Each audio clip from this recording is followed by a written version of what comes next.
आप देख रहे हैं यंग बाइट्स, मैं हूं आपके साथ पूजा ठाकुर। आज मैं बात करूंगी 13 जुलाई। जिस तरह से आप सभी जानते हैं, आज के दिन कश्मीरी पंडितों के साथ एक हादसा हुआ था 1931 में। हमारे साथ इस समय बातचीत करने के लिए जुड़े हैं भारतीय जनता पार्टी के सीनियर लीडर और कश्मीरी पंडित लीडर अश्वनी चिरोंगू जी। इनसे हम बातचीत करते हैं और जानते हैं कि आज के दिन कुछ समुदाय के लोग ब्लैक डे के रूप में मनाते हैं और कुछ समुदाय के लोग इसे मार्डर डे के रूप में मनाते हैं। आखिर इन दो दिनों में दो ये शब्द हम इस्तेमाल कर रहे हैं, इनमें क्या अंतर है, इसी सब चर्चा के लिए हमारे साथ अश्वनी जी जुड़े हैं, इनसे बातचीत करते हैं। अश्वनी जी, आपका सबसे पहले बहुत बहुत स्वागत है यंग बाइट्स में। आज के दिन की अगर बात की जाए तो कुछ समुदाय के लोग इसे मार्डर डे मनाते हैं, कुछ ब्लैक डे मनाते हैं। आखिर इन दोनों में अंतर क्या है? सबसे पहले सबको नमस्कार। देखिए, हम 1932 से कश्मीरी पंडित और जो कश्मीर में हिंदू समुदाय के लोग रहते हैं वो इस दिन को ब्लैक डे यानी काला दिवस के रूप में मनाते आ रहे हैं। और एक्सोडस के बाद में जब हम जम्मू पहुंचे, दिल्ली रहे, बाकी जगहों पर रहे, तब से ही लगातार आज तक हम इसको कश्मीरी पंडित ब्लैक डे के रूप में मनाते आ रहे हैं। अब हमने देखना यह है, बड़ा इंपॉर्टेंट जो इसमें है वो ये है, जैसे कि प्रश्न आपने पूछा कि आप इसको ब्लैक डे के रूप में मनाते हैं तो कुछ लोग क्यों इसको मार्टियर्स डे के रूप में मनाते हैं। जरूरी यह है कि 1931 आज के दिन यानी 13 जुलाई के दिन जो घटना हुई थी, हम पहले उसमें जाएं और वो देखें वो घटना क्या थी। एक्चुअली ऐसा था कि महाराजा हरि सिंह जी उस वक्त जम्मू कश्मीर राज्य के महाराजा थे और उन्होंने 1930 में जो राउंड टेबल कॉन्फ्रेंस ब्रिटेन यानी लंदन में हुई थी, वहां पर उन्होंने भारतीय स्वतंत्रता मांगने वालों का पक्ष लिया था और यह कहा था कि पहले अंग्रेजों को भारत से निकलना चाहिए, बाद में भारत में हमने क्या करना है वो हम आपस में तय कर लेंगे। ये अंग्रेजों को गवारा नहीं हुआ कि महाराजा हरि सिंह, जिनको वो इतनी इज्जत देते थे, 21 तोपों की सलामी देते थे, वो क्या इस प्रकार की बात कर सकता है। और तभी से यानी जब वो राउंड टेबल कॉन्फ्रेंस समाप्त हुई, उसके बाद उन्होंने एक षड्यंत्र कॉन्स्पिरेसी को जन्म दिया और वो क्या था, उन्होंने पेशावर के एक सिटीजन, उसका नाम था अब्दुल कदीर, उसको, वो एक खानसामा था अंग्रेज का, उन्होंने उसकी सर्विसेज खरीद ली और उसको अपना ग्रुप बनाने के लिए कहा। और फिर कश्मीर में जो लोग कम्युनल फोर्सेस थे, फंडामेंटलिस्ट फोर्सेस थे, जो वहां पर क्रिमिनल फोर्सेस थे, उनके साथ उन्होंने गठजोड़ किया। पहले जम्मू में उन्होंने कम्युनल फ्रेंजी खड़ी कर दी, उसके बाद में जब उनको यहां से कश्मीर ले गए और वहां पर अदालत के निर्णय के अनुसार जेल में उनको बंद कर दिया गया, उसके बाद में कॉन्स्पिरेसी ने दूसरी शक्ल लेनी शुरू कर दी। और वो क्या थी, एक तरफ से जो उस वक्त का जम्मू कश्मीर मुस्लिम कॉन्फ्रेंस था, जो बाद में चल करके जम्मू कश्मीर नेशनल कॉन्फ्रेंस बन गया, उसका नेतृत्व, उसके कार्यकर्ता, वो सब महाराजा के खिलाफ प्रोटेस्ट करने लगे, जल से जुलूस करने लगे, कॉन्स्पिरेसीज करने लगे। वो और ये जो षड्यंत्रकारी थे ये आपस में जुड़ गए। और तभी क्या हुआ कि आज से 2-4 दिन पहले की बात है, उस समय की, कि वहां पर इस अब्दुल कदीर ने जेल के अंदर ही भाषण देना शुरू कर दिया और वहां पर लोगों को उकसाया। अब जेल में कौन होते हैं? अक्सर जेल में वो लोग होते हैं जिन्होंने कानून को तोड़ा होता है। वहां पर कातिल होते हैं, वहां पर चोर होते हैं, उचक्के होते हैं, बदमाश होते हैं। उन सब लोगों को उकसाने की कोशिश उसने की और उसमें वो कामयाब हो गया और जेल तोड़कर आज के दिन सुबह, उस समय 1931 में 13 जुलाई के दिन भोर होते ही वो जेल तोड़कर निकल गए।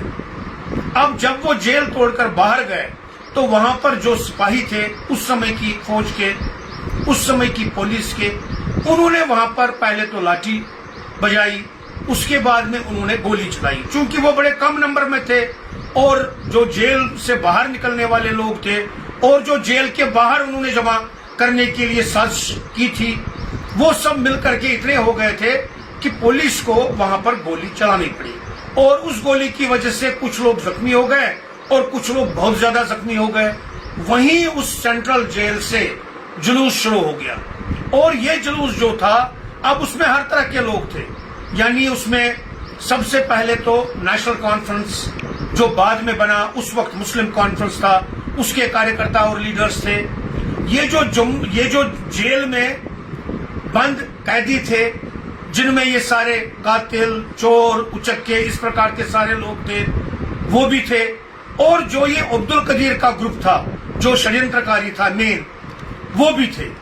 अब ये चलते चलते रास्ते में क्या हो गया कि रास्ते में जो भी कोई हिंदू मंदिर था, रास्ते में जो भी कोई हिंदुओं की दुकान थी, हिंदुओं की कोई बिजनेस एस्टैब्लिशमेंट थी, मकान थे, उन पर पत्थरबाजी और आगजनी और लूट शुरू हो गया। सबसे पहला जो जेल के नजदीक उनको लगा वो था विचारनाग। विचारनाग एक कश्मीरी पंडितों की बहुत अच्छी बस्ती थी, सोवरा के नजदीक, और वहां पर मंदिर भी था।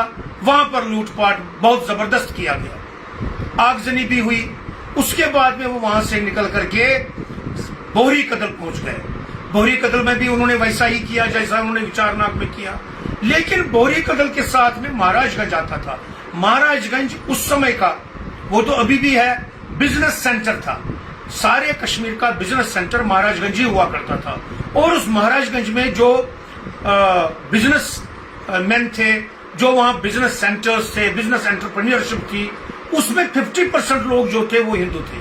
उसमें डोगरा भी थे, पंजाबी भी थे, कश्मीरी पंडित भी थे। उनको वहां पर चुन चुन के उनकी दुकानों को लूटा गया, उनकी दुकानों का सारा सामान बाहर फेंका गया और उसको वहां से जो बाहर सामान लाया, कुछ को तो जलाया गया, कुछ वो अपने साथ ले गए ये चोर उचक्के लोग। और वहां के उन दुकानदारों को जो वहां पर काम करते थे, उनको बोरियों में बंद किया। बोरियों को ऊपर से बंद करके वहां नजदीक में जो दरिया बहता है, उसके पुल से उनको नीचे फेंक दिया, उन बोरियों को। वहां से निकल करके वो फिर सीधे अमीरा कदल के रास्ते में चले गए। हरी सिंह हाई स्ट्रीट में भी उन्होंने यही कुछ किया। और एक गांव है, उसका नाम है, बड़गाम में वो आता है, उसका नाम है कन्यकूट। वहां पर एक कश्मीरी पंडित के घर में गए, चौथे मंजिल में उनके परिवार को उनकी खिड़कियों के समेत नीचे फेंक दिया और वो सारा परिवार जो है वहां पर शहीद हुआ। अब दोनों चीजें थी, एक तरफ तो हिंदुओं को उन्होंने उन पर ये सारा अत्याचार किया, दूसरी तरफ पुलिस की गोली से जो आतताई थे, जो ये सारे षड्यंत्रकारी थे, जो ये प्रोटेस्ट करने वाले लोग थे, जेल तोड़कर निकले थे, इनमें से कई लोग मारे गए।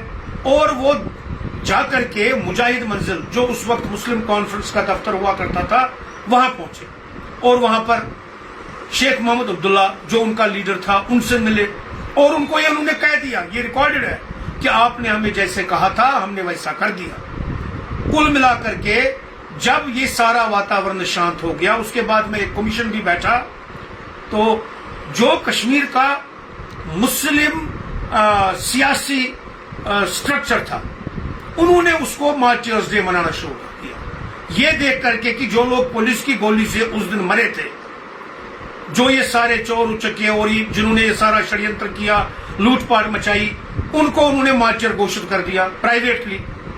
और यहां से कश्मीरी हिंदू जो है वो शीतलनाथ में जमा हुए, 1932 की घटना है, और उन्होंने आज के दिन को कश्मीरी पंडित ब्लैक डे के रूप में मनाया। तब से लेकर आज तक दोनों प्रकार के लोग जो हैं इसको उसी प्रकार से मनाते थे। लेकिन जब 1975 में शेख अब्दुल्ला हुकूमत में आए, उन्होंने इस दिन को मार्टियर्स डे सरकारी तौर पर घोषित कर दिया और उस दिन गैजेटेड हॉलिडे और निगोशिएबल इंस्ट्रूमेंट एक्ट के अंदर भी हॉलिडे घोषित कर दिया। और ये तो बहुत अच्छा हो गया।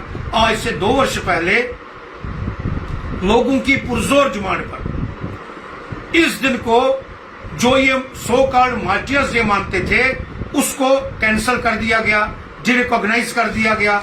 सरकारी तौर पर आज कोई फंक्शन नहीं होती है और किसी को भी इसको ऑफिशियल तौर पर मार्टियर्स डे मनाने की इजाजत नहीं है। और साथ में ही जो आज के दिन छुट्टी होती थी वो भी कैंसिल कर दी गई और उसके बदले जो एक्सेशन डे है 26 यानी अक्टूबर, जिस दिन जम्मू कश्मीर का शेष भारत के साथ विलय हुआ था, उस दिन विलय दिवस के रूप में ये घोषणा की गई कि उस दिन छुट्टी होगी, सार्वजनिक छुट्टी होगी। अब यहाँ पर निष्कर्ष क्या निकलता है? निष्कर्ष ये निकलता है कि 1931 में जिस प्रकार से एक कम्युनल कार्नेज, कम्युनल रेड हुआ था, उसको बाद में कश्मीर के पॉलिटिकल स्ट्रक्चर्स ने एक प्रकार से लेजिटिमेट किया था और उसको ये बताया था कि उस दिन मार्टियर्स डे है और हम मार्टियर्स डे को मनाते हैं। ये सरासर झूठ है और मैं मानता हूं कि जो उस दिन कश्मीरी पंडितों के साथ, हिंदुओं के साथ अत्याचार हुए और जो तब से लेकर आज तक मार्टियर्स डे मनाने की एक रिवायत है, वो एक्चुअली सही पैमाना है उस दिन को देखने का और उस दिन के बारे में चर्चा करने का। लेकिन यहाँ पर एक और बात भी बहुत जरूरी है जो सबको समझनी चाहिए। अब मान लीजिए कोई ये मानता है कि उस दिन मार्टियर्स डे है, फॉर एग्जाम्पल, अब जम्मू कश्मीर के लिए तो केवल कश्मीर ही एक प्रदेश नहीं था जो रिप्रेजेंट करता है जम्मू कश्मीर, जम्मू भी करता है, जम्मू प्रोविंस इतनी बड़ी प्रोविंस है, फिर लद्दाख भी करता है जो सबसे बड़ा इलाका था। अब लद्दाख और जम्मू को तो इस चीज के साथ कोई लेना देना ही नहीं था, वो क्यों इसको मार्टियर्स डे मनाए या वो क्यों इस दिन छुट्टी मनाए। और कश्मीर में भी ओपिनियन डिवाइडेड था, हिंदू लोग इसको ब्लैक डे मानते थे और जो मुस्लिम पॉलिटिकल स्ट्रक्चर्स थे वो इसको सो कॉल्ड मार्टियर्स डे मानते थे। यानी ये एक बहुत बड़ा कंट्रोवर्सी का इशू था जिसको वर्तमान सरकार ने समाप्त किया है। मैं मुबारक देता हूं, मैं बधाई देता हूं वर्तमान सरकार को और उन फैसला लेने वालों को जिन्होंने ये एक बड़ा सीरियस और एक बड़ा बोल्ड स्टेप लिया और इसको एज अ मार्टियर्स डे समाप्त कर दिया इस दिन को, और इस दिन कोई सरकारी अवकाश भी नहीं रखा। ये एक बहुत बड़ी बात हुई। और दूसरी बात यह है, चूंकि लद्दाख एक अलग से अब यूनियन टेरिटरी बन गया है तो उसका इसके साथ कोई लेना देना अब है नहीं, लेकिन कश्मीर और जम्मू में जो हम ये सामाजिक तौर पर, राजनीतिक तौर पर और संगठनात्मक दृष्टि से अभी भी ब्लैक डे मनाते हैं, उसका अपना एक औचित्य है, उसकी अपनी एक जस्टिफिकेशन है। लेकिन इस बार कोविड के कारण, पिछली बार भी ऐसा ही हुआ था लेकिन उस बार इतना गंभीर मामला नहीं था जितना इस बार था। कोई सार्वजनिक रूप से कोई आज के दिन कार्यक्रम करने की घोषणा हमने नहीं की, लेकिन वेबिनार के माध्यम से, इंटरव्यूज के माध्यम से, स्टेटमेंट्स के माध्यम से, प्रेस रिलीज के माध्यम से और अपने सोशल मीडिया के माध्यम से आज के दिन को मनाना ये प्रत्येक ऑर्गेनाइजेशन आज कर रही है। मैं देख रहा हूं, सुबह से ही मैं वॉच कर रहा हूं सोशल मीडिया पर इस बात को लेकर के जो करंट जनरेशन है और जो आने वाली जनरेशन है उनको आज के दिन का पता लग जाए कि आज का दिन उसका अर्थ क्या है। तो उस दृष्टि से इतिहास को फिर से सबके सामने लाना ये ना केवल हमारा कर्तव्य है बल्कि इतिहास को आगे ला करके उससे सीख ले, हमारी आगे आने वाली जनरेशन उससे सीख ले और जो पास्ट में, जो पिछले इतिहास में गलतियां हमारे से हुई हैं हम उनको न दोहराएं, इसके लिए इतिहास का सामने लाना बड़ा आवश्यक होता है। और मैं सारी जनता से, जो जम्मू कश्मीर की चाहे हिंदू जनता हो, चाहे राष्ट्रभक्त जनता हो या चाहे जो रैशनल थिंकर्स हैं, मैं उन सब से एक चीज की अपील जरूर करूंगा कि जिन्होंने 1931 में इस अत्याचार के कारण अपनी जानें गंवाई, अपने घर बर्बाद देखे और ये सब जिन पर अत्याचार हुआ और जिन लोगों के माध्यम से हुआ वो भी मैंने एक्सप्लेन किया, उसको ना भूलें और उसको अपनी नई जनरेशन तक जरूर ले जाएं और वहां उनको ये बात कहें। जी, बहुत बहुत धन्यवाद हमारे साथ जुड़ने के लिए। तो जिस तरह से 1931 में ये जो हादसा हुआ था उसको लेकर पूरा ब्रीफ जो है अश्विनी जी ने किया और बताया कि आखिर क्या डिफरेंस था मार्टियर डे जिस तरह से कुछ लोग मनाते थे और कुछ ब्लैक डे मनाते थे, और जो आज के दिन जिनकी जाने गई उनको लेकर उन्होंने कहा है कि इस दिन को लेकर हम सभी लोगों को एक सीख लेनी चाहिए। अगले अपने लेकर फिर मैं हाजिर होंगी, तब तक के लिए आप देखते रहिए बाइट्स। वीडियो जर्नलिस्ट अभिषेक बड़ू के साथ मैं पूजा ठाकुर, यंग बाइट्स जम्मू।